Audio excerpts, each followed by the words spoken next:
us at this sort of lunchtime program. My name is Kim Dorman, and I serve as the Community Engagement Coordinator for the Princeton Public Library. I'm joined today by two of my favorite colleagues, some of my favorite colleagues in the community room, Becky Bowers, who is our technology manager, and Dana Treichler, librarian extraordinaire. It's my pleasure to introduce today's program, a presentation about the Great Backyard Bird Count. And I want to start by thanking all of you who are joining us both in person in our community room and virtually on Zoom.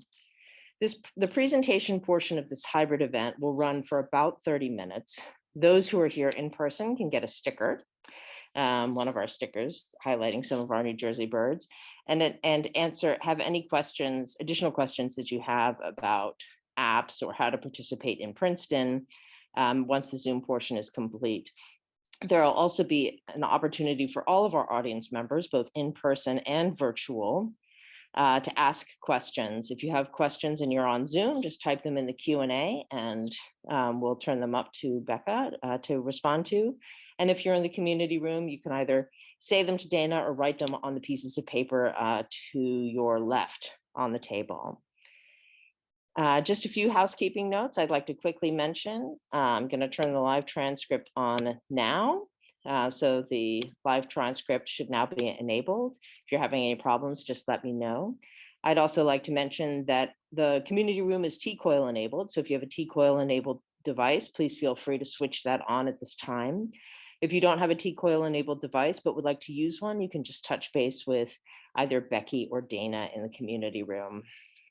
And we ask that anyone who's speaking in our community room to use a microphone so that everyone can hear. It's now my pleasure to introduce Becca Rodomsky Bish. We have been so excited about the Great Backyard Bird Count that I feel like I'm kind of meeting a superstar. And look, she has these awesome Zoom backgrounds that just like highlight her star status. We noticed in Princeton, we'd heard about the Great Backyard Bird Count but didn't really sort of know what to do about it. And over 2020, so many people started really looking out their windows and seeing birds and becoming more and more aware of all the wildlife that is outside of our windows. And that's obviously not to mention all of the people who are really and have always been passionate about birding, that we were so excited to think of opportunities that we could help support the work of the Great Backyard Bird Count. It's truly mission aligned for the work that we're doing at the library in terms of helping to develop literacies, in terms of the natural wildlife outside of our windows, but also to help people become civically engaged in citizen science, which is much of the part of the Great Backyard Bird Count. So with that, it's now my pleasure to introduce Becca Rodomsky Bish.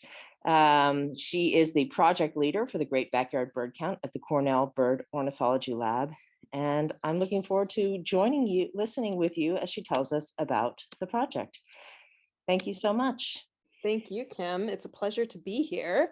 I want to shout out the library for the great website and resources you all are providing for this event. It's really inspiring. And this is exactly the spirit with which the Great Backyard Bird Count started. We really wanted communities, schools, libraries, birding clubs to take this and make it their own. So it's really beautiful to see what the library has done with it. So thank you for everybody that's there in person and in Zoom. Kim shared with me the numbers and I was really impressed to see how many people have come out for this event. The Great Backyard Bird Count does run next weekend, so you have a little time to prepare after you learn some things today, hopefully from the presentation. It runs from the 18th to the 21st. It always is in somewhere the middle of February. This year it happens to be the 18th through the 21st. And a lot of people don't realize, but this is an effort that's really kind of a trifecta effort. The Lab of Ornithology takes the lead in a lot of aspects of this work. Obviously, the data is saved in our tools, but Audubon is very intimately involved in this project and was sort of one of the founding organizations with us, and I'll talk about that in a minute. And then Birds Canada brings in a really avid group of bird watchers and lovers from the Canada, all over Canada. So it's really fun to work with different organizations who are devoted to conservation efforts involving birds. So a little bit of history, because it is kind of a neat history. I think Kim mentioned we are in our 25th year. So this is the 25th year of this event. And 25 years ago, before a lot of the technology we have today even existed, the people at the Lab of Ornithology and Audubon had this pretty foundational question. Will people watch birds, record what they see, and actually tell us about them if we make a tool available for them to do that, or an event available to do that? And so we didn't actually know what the answer to this question was. It was sort of a big question. We know that people love these little birds, right? I mean, what is there not to love, right? This female cardinal has so much personality. In the middle of the winter in particular, in our region, it's just a sigh of relief to watch birds, right? And we know that a lot of people are watching birds. So the question is, will they go to the extra step and actually do something about that information? And the overwhelming response was yes. In the first year of the Great Backyard Bird Count, we had thousands and thousands of people participate and submit their data to us, which was incredibly inspiring. So in 1998, we decided to give it a go, and Audubon and the lab came together, and in the first year, we really focused mostly on North America, and for the first couple of years, actually. And it was considered one of the first citizen science projects, and I'll backload that term a little bit. The idea of citizen science, and Audubon actually uses a different term called a community scientist. But the idea is, how do people, or will people, who are obviously paying attention to their surroundings and they see birds, share that data or that information with us? And now there's lots of citizen science projects, right? There's iNaturalist, there's butterfly projects, monitoring projects. So this is a concept that has taken off and been very successful. And the bird community is one of the sort of spearheads in terms of answering this question, that yes, indeed, people want to engage in these efforts, and they love being able to see the results that they're contributing in real time. And GBBC was one of the first to do that. We were so successful, and a lot of people don't realize this, but GBBC was so successful that it was really foundational in the development of Ebird. So I'm going to talk about that tool a little bit, and those of you who are in person will hopefully get to explore Ebird a little bit after this presentation. But Ebird didn't start their development until 2002. So because the answer to the question with whether people will submit data was yes, they began to develop an incredible tool that's incredibly powerful today and used in multiple areas of bird conservation. And I'll talk about that in a few minutes. And then in order to expand, because we wanted this event to grow, it started nationally in the United States. We wanted to grow. We partnered with Canada in 2009. That gave us a really engaged Canada audience. And then Ebird became so powerful and used all over the world that in 2013, instead of having our own database, we merged databases back with Ebird. And now all of the data is stored in Ebird and has been for almost the last decade. So all the little yellow dots you're going to see here as the screen lights up are literal submissions that are coming in from all over the world. Each time you see a yellow dot, somebody is submitting data about birds through Ebird. And so as you can see in this map, it is growing exponentially. People love birds. And I know that in particular, a lot of people in the last few years with the pandemic, the birds have provided this really wonderful thing that sometimes just show up right in your backyard, and you know, maybe you're quarantined in your home, and they provide a sense of company and a sense of animation to your day. And you're not alone. The world is really catching on to how fun birds are. Last year alone, we had more than 300,000 people from around the world contribute data. Every year that number grows, and we're hoping, we got our fingers crossed, it's going to grow again this year. And then there are a couple of different ways to submit data, which I'm going to discuss. But last year alone, using Ebird, we had almost, well, very shy, but close to 380,000 checklists that came in through Ebird.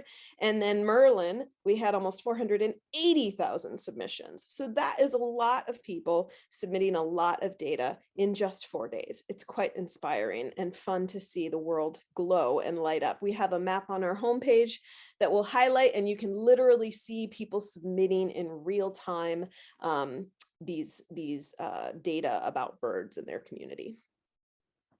So some of you might be totally new to this, and this is a new event, which is wonderful. Welcome.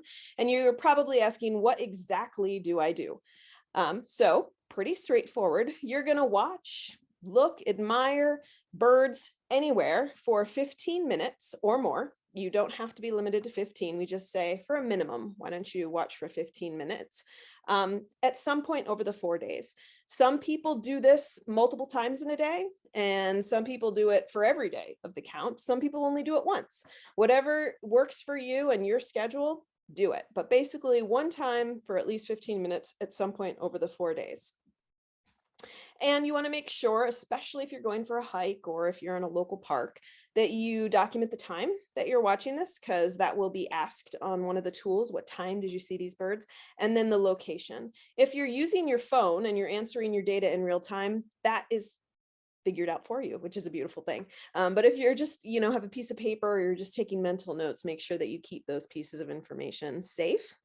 And then if you are counting, if you're using the Ebird mobile tool or Ebird database, then you want to make sure that you estimate the numbers of the species. If you're using Merlin, we actually are not going to ask you numbers, and I'll talk a little bit more about that. But generally speaking, how many birds are you seeing? And again, it's an estimate, so don't feel overwhelmed to get an exact number. And are you going to enter just one bird? Are you going to enter your list right away? Are you going to take this information home? Everybody birds and pays attention to the birds in a different way. So we try to provide lots of ways for you to be able to answer that information.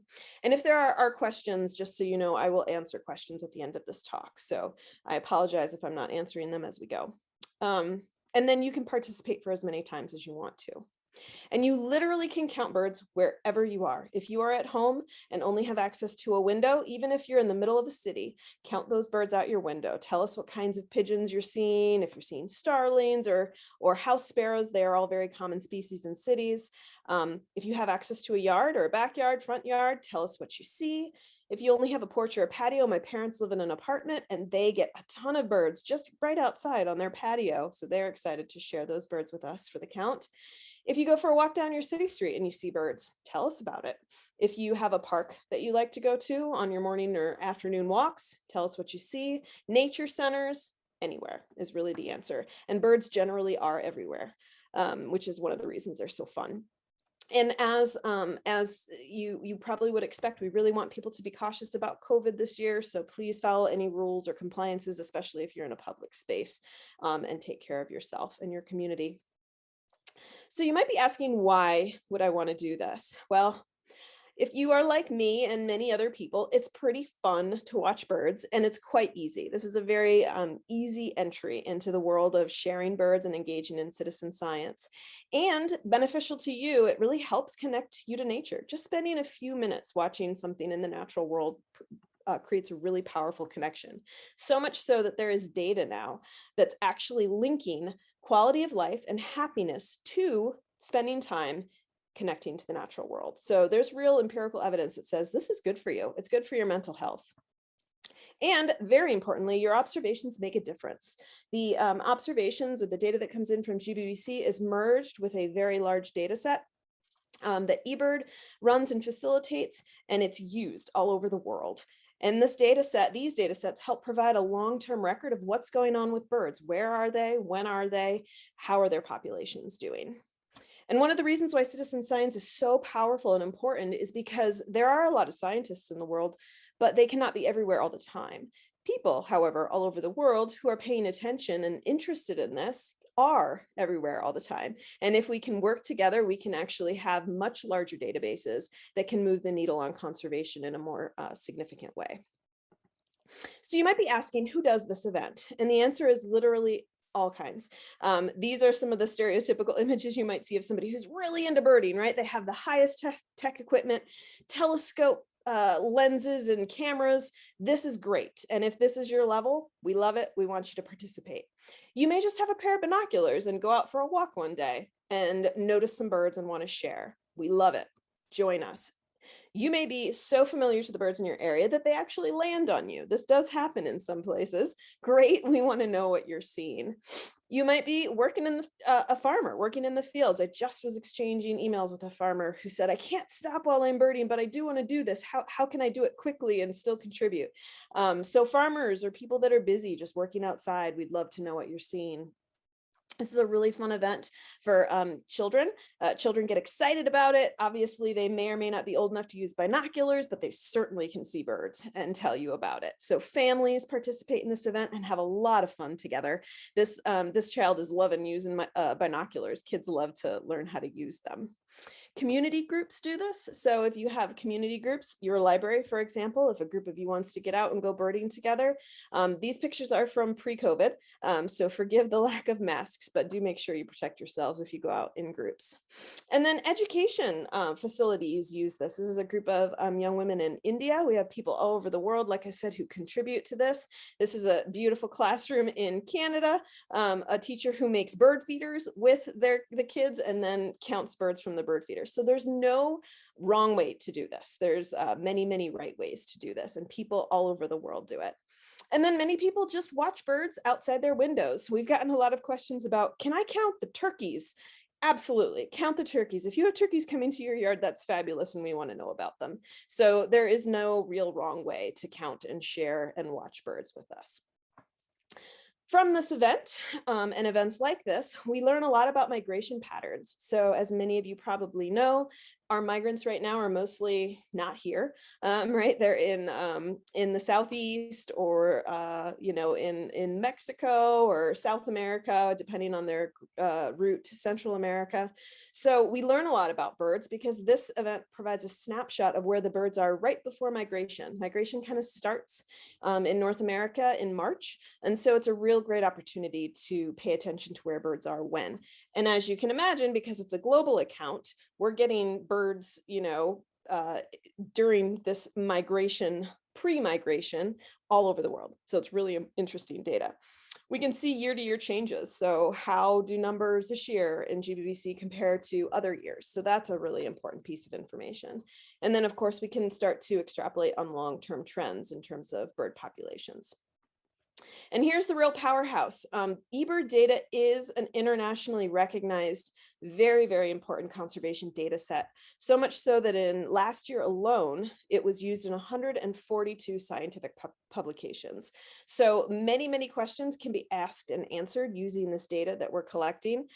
Like I said, Ebird data is a very large, extensive database where people are contributing year round, and GBBC inserts our data into that larger database for these 4 days. So they eventually kind of merge and become one big, very important database. The tools you can use to participate, there are kind of three main ways to do this. It does all involve technology. So we do not do pen and paper lists anymore. You can take and write down your lists via pen and paper, but you do need to submit them through one of our tools. So Merlin Bird ID app, which I'm going to walk you guys through, is actually probably the easiest app to use, very user-friendly, and I'll show you how that works. You do have to download it. It is 100% free, but you do need to add it to your smartphone if you have access to one. Another tool that is really wonderful is the Ebird mobile app. This is a little more advanced, and people can, it's very easy to use, but people sometimes want to start with Merlin and play with that before they explore Ebird, which is 100% okay. I know I was speaking to another organization who started with Merlin and then they just added Ebird, and they kind of go back and forth between using Ebird mobile and the Merlin, which is 100% okay. And then for those of you who don't do smartphones or don't like to use them for entering data, you can also enter data onto your computer or laptop. So those of you that are in person, I think you're going to spend some time exploring the technology. So I'm not going to spend my time doing that. I'm going to give you sort of some broad strokes about the Merlin tool in particular, and then I will field some questions. So those of you who might be newer to birding might be asking yourself this question: what's actually in my backyard? I've noticed some birds, like Kim was sharing in the opening that she's been learning about birds through this event, which is fabulous. So the fact that you're even paying paying attention is wonderful. And this is generally where most people start. They start with that question and then they go, yeah, I saw a small bird. I think it had a black stripe, or yeah, I saw a bird. It had maybe a red, maybe on the back of its head or something, right? So when we're birding, especially for the first time, we're noticing often colors, we're noticing size of birds, we're noticing maybe where you see them. Are they at your feeder? Are they in your trees? Are they on the ground? So paying attention to those things is going to help you be able to know your birds very effectively. And Merlin will be the tool that will kind of get you there. This tool is fabulous. It's incredibly powerful, and it's a really fun way to sort of whet your palate when you're just kind of maybe getting into birds. Or if you're into birds and you see something new, Merlin is a great tool to reference so you know a little bit more about what you're seeing. So let's walk through this a little bit together. Let's say you're out on a walk, and I'll give you a hint right now. You're not going to see this bird this time of year. This is a migrant, but you can see this bird in New Jersey. And I have seen these in my woods here in upstate New York. I'm just outside of Ithaca, New York. So you're walking along in the spring, not right now, and you see this flash of red, and you're like, I know my cardinal. That was not a cardinal. What is this bird? So maybe you get an opportunity to look at it for a few moments and pay attention to what colors it is, what size it is, and where it's hanging out. Well, pull out your phone that has Merlin already downloaded on it, and your location will pretty much automatically be created for you. If it's not the right location, if you're going back and doing this later, maybe you left your phone at home, just make sure that you mark where your location was that you saw the bird, so it can provide some accuracy for you. And then the date will automatically default to the day that you are on your device. If you saw it a day or two ago, just make sure you change the date. This is very influential for migration season. Obviously, you can imagine the bird options in May in New Jersey is going to be very different from the bird options in February in New Jersey. So it's really important that we know the date. And then the size of the bird. And we kind of use the general, pretty commonly known birds, right? Like the littlest is like a sparrow size. The one that's checked for this particular example is about robin size, like my beautiful robin here in my picture. And then crow, most people know approximately how big a crow is, and then a goose, approximately how big a goose is. So we're going to ask you in that range, where does your bird fall?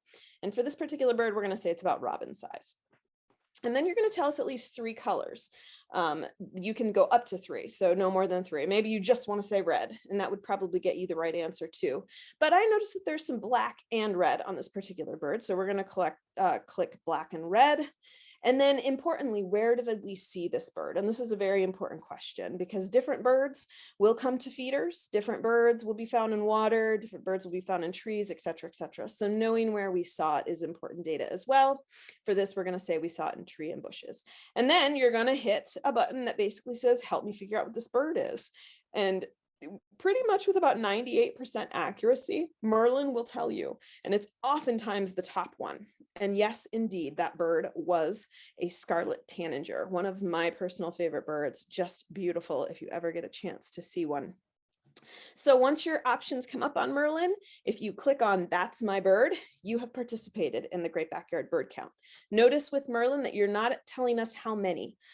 You may see a flock of something, and that's fine. If you want to actually tell us the number, you're going to need to use Ebird Mobile or the Ebird laptop. But you don't have to tell us the number. Just telling us that you saw a scarlet tanager on this day in this location is what we call incidental sighting data. And depending on what the researcher is studying, that's very valuable data. Just to know where birds are, no matter how many of them there are, is important data for us. So this was a scarlet tanager. Yay, we identified a lovely bird. A couple other cool tools that Merlin has that may come in handy for you all. It has a photo ID tool. Now, it's very hard, as many of you probably can imagine, and perhaps have already tried, to catch a bird in a photograph, right? Their metabolisms are through the roof. They move very fast, hard to get them in one place. But if you're lucky and you catch a picture, you can also submit your picture using the photo ID feature on Merlin, and a little bit less accurate than the workflow that I just showed you, but pretty accurate, over 80% accurate for identifying your bird. And you can actually submit this and say that you saw this bird, even if it's a photograph you took. And then very new and incredibly exciting is the new Sound ID that works through Merlin as well. So this is going to be a tool for those of you that really love migration in spring. You can literally put your phone out your window and hit record, and all of those bird calls and songs will upload. The tool will read those calls and will actually ID the birds for you in real time by sound. And if you submit those birds and say, that's my bird, that also counts towards the Great Backyard Bird Count. Birds do start singing in February. My chickadees, my black-capped chickadees, have been singing their songs. So you may not hear a lot of singers for GBBC, but you may hear some, especially if it's a beautiful sunny spring day. So lots of options with Merlin to participate in the Great Backyard Bird Count. And then just quickly before we kind of take some questions, I want to plug this year. We are in a soft partnership with a new organization called Birdability.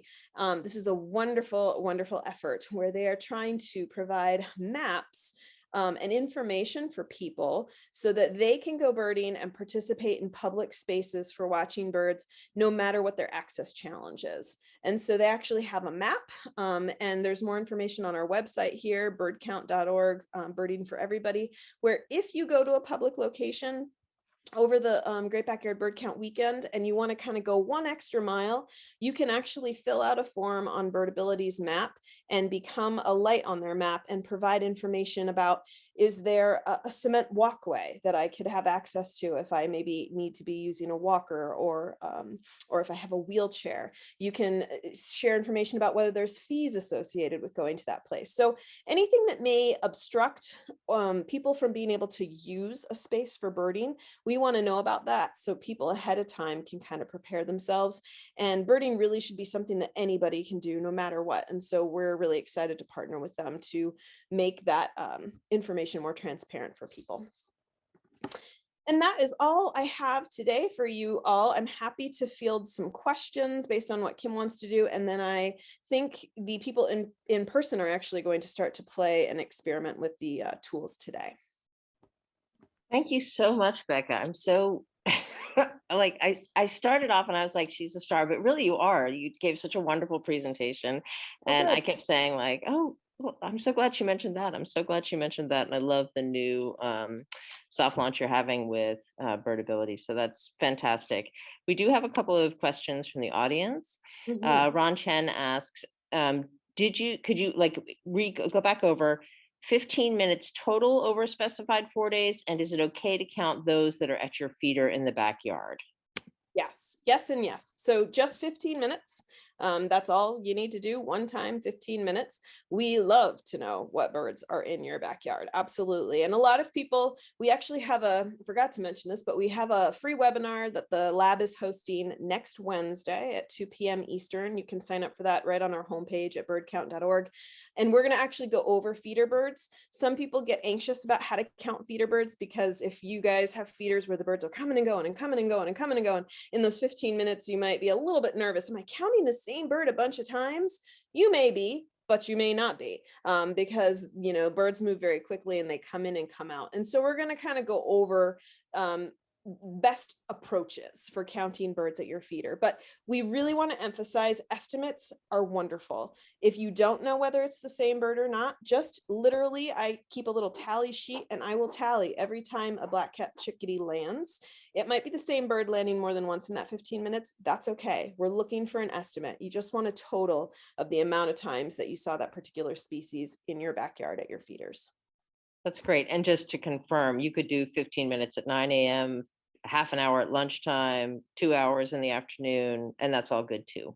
Right? All good. You just want to break that up into different counts, because you don't want to say that you were watching, you know, from 9 a.m. during your coffee to lunch if you took a window of time away. So just those times, if you counted for a half an hour when you were having your morning coffee and then watched for another 20 minutes at lunchtime, just make sure you break those up into different entries. Great. Thank you so much. We have a question from the live audience. Not live. We're all live. We're all live. Live. From the in-person audience. What is the difference between submitting through Merlin and through Ebird? What are the implications and how do you use the data differently? Really great question. And this is one of the points that for people that have been doing GBBC for a long time, it confuses them because Ebird and entering data similarly to Ebird is really what people are used to. The main difference between the two is that Merlin is what we call an incidental sighting. It's that bird seen on that day in that location. And you aren't going to tell us that you saw 4 cardinals. You're just going to say that you saw cardinals. And so incidental data will be used for different types of research questions, right? If somebody's doing a research paper and they want to just know broad strokes, where cardinals have been seen anywhere in the world, they could pull incidental sightings, so Merlin sightings or Ebird sightings, and they could analyze them. Ebird data is more detailed and nuanced because we're going to actually have numbers associated with entries. So you're going to tell us the species in Ebird, and you're going to tell us how many you saw. So you can say that you saw 4 cardinals, and then that kind of data might be used in more population-based studies. So maybe somebody's trying to get a better quantity amount of how many cardinals there are total in North America by using data from Ebird. So, different research questions can use incidental sightings that we get through Merlin differently than Ebird. They're both valuable. And I will be honest with your audience, the reason we added Merlin last year was because Merlin is a very easy, user-friendly tool. And we don't want birding to be more complicated for people that are just kind of getting into it. We want to provide an ease in. And so Merlin is a really lovely ease in tool that still has a lot of information that scientists can use when they're actually doing research and studies. Great, thank you so much. Another person in our in-person audience says, what should you do if you see a bird that is hurt or unusual for your area? Great. Actually, what's really fun about these tools, because they're constantly improving with AI technology, as your audience probably can imagine, we learn every time people submit data, the tool becomes better at identifying things. And one of the qualities of our tools is it will actually tell you if you're seeing a rare bird. I'm going to answer the rare bird question before the injured bird question. And so in Ebird in particular, if you submit a bird that is not probably likely to be seen there, or it's very unusual, the tool is going to prompt you to give more information. Sometimes it'll prompt you to try and get a picture and upload a picture, because as your audience can imagine, this data needs to be solid, right? It needs to be data that's strong enough that scientists can use it. And so we have Ebird reporters around the world who they're called reviewers, Ebird reviewers in all countries all over the world, who are using the sightings that we get that maybe are unusual, and they're going to check those and back them up and try and get more information to make sure that that's actually a bird that was seen. So that's what happens on the Ebird end of things, and it's kind of fun if you see an unusual bird. Right here in Candor last year during the Great Backyard Bird Count, that's where I live. It's a little town outside of Ithaca. We had a varied thrush here all winter long, which are a West Coast bird. They're like never here. So it was very unusual, and people were coming in from all over to see this varied thrush. So it does happen. And that's one of the benefits of the tool too, is if you're trying to see different kind of birds, you can use the tools to go places to see these unusual sightings. Injured bird. If you find an injured bird, our biggest recommendation is to contact your local cooperative extension. Usually will be able to guide you.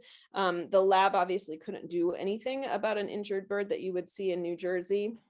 But definitely contacting your local extension offices. They should be able to connect you with somebody who either can come out and check on the bird, and or, if for some reason the bird is deceased, sometimes they actually want to use that bird for research. This was happening pretty frequently last summer when there was that unusual disease that was outbreaking, which as far as I know, we still don't know exactly what it was, but it was injuring and killing specific species of birds at feeders. So do alert your local cooperative extensions if you see a sick bird. And if you see a sick bird and it is at your feeders, we strongly recommend you taking your feeders down right away, because birds can transmit diseases to each other. So if you're noticing sick, diseased birds, take your feeders down, contact your local cooperative extension right away. Thank you so much. I had in my back pocket a question about the disease last year, but you've answered it. Thank you. Ron Chen says, where and when do we find out the results of the 2022 count? Great question. So If you don't get emails from the Cornell Lab of Ornithology, or you want to get on our e-news list, that's probably the fastest way. But we will post the results of the Great Backyard Bird Count. They actually upload in real time. And the link to locate that is pretty obvious right on our homepage. It will say, results as they're coming in. And so you can see it there as they're coming in over the weekend, but then we also will send out follow-up emails to share out what the final results were. We leave submission date open until March 1st. So even though the count is over the 4 days and the sightings have to be from over the 4 days, you can imagine maybe classroom teachers or perhaps libraries like yourselves, you sometimes need that extra time to get everybody's lists together. So we let people submit data for those 4 days only up until March 1st. Then we shut it down and we say, that's all the data we're going to collect for those 4 days. And usually we have our sort of final analysis and summaries by the end of March, beginning of April. And the reason why there's a delay is because those unusual sightings, we have to make sure that Ebird reviewers have time to confirm that indeed all of the birds that came in are correct and accurate, and then we can include them in our database. So there is some lag time. And if you really want to be on top of the most recent, submit or sign up for our e-news or just keep visiting our homepage.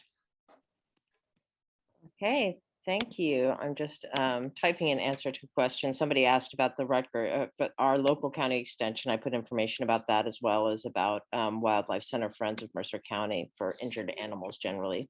Beautiful. I live in central New Jersey and having trouble getting more birds attracted to my patio feeder. Do you have any suggestions? Great question. Yeah, so just in general, we've been getting a lot of this year, and it's anecdotal, and I don't think we have enough data to know what's exactly going on, but we've had reportings of people saying they're seeing less birds or less diversity of birds at your feeders or in and around your community. So my short answer to that is birds are dynamic. They're going places all the time, and our winter, at least certainly up here, and I probably assume for you guys, was very late this year. I mean, we didn't get winter weather until January, so I didn't even have cardinals in my yard until the first snow came, because they were other places, probably having a grand old time getting access to food other places, and now they've kind of moved in and they seem to be here for the winter. So we always have to be mindful that it may seem like there are less birds at our feeders or different birds, but that doesn't necessarily mean the birds are in trouble or they're not around. It may mean that they're just other places. So I just want to assure your audience that even if your birds are not seemingly there as much, they're probably okay. But we are paying attention to that in that way. That's why data is important, because maybe in another year we'll say, yeah, actually 2021, we saw a real drop in North American fill in the blank blue jays or something. So that's why this data is important. As far as attracting them to patios, I would recommend trying different types of ways to pull the birds in. All birds will use water. So actually, before even bird feed, make sure that you have a fresh water resource on your patio or porch. You would be surprised, especially this time of year, how many birds will come in and use it.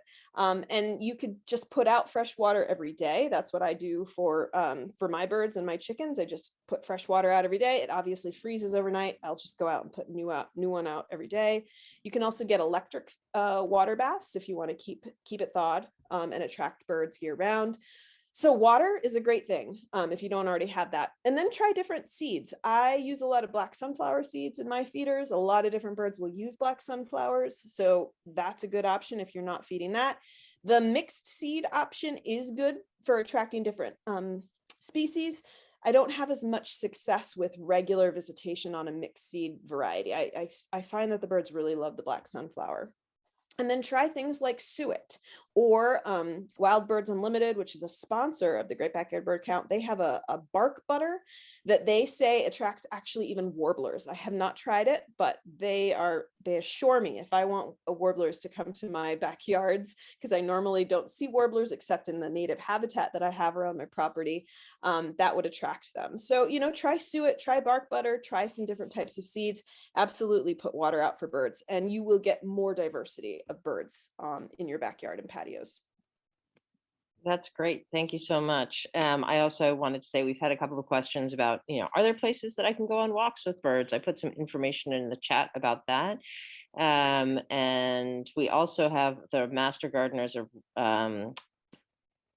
Mercer County as part of the Rutgers extension, who will be after the bird count on February 24th, telling you how you can attract birds beyond the bird feeder, and sort of like if you have a place to plant, you can make your garden a bird feeder. So I'll put information in the chat about that. All right, the last question we have right now is, are you interested in night sightings?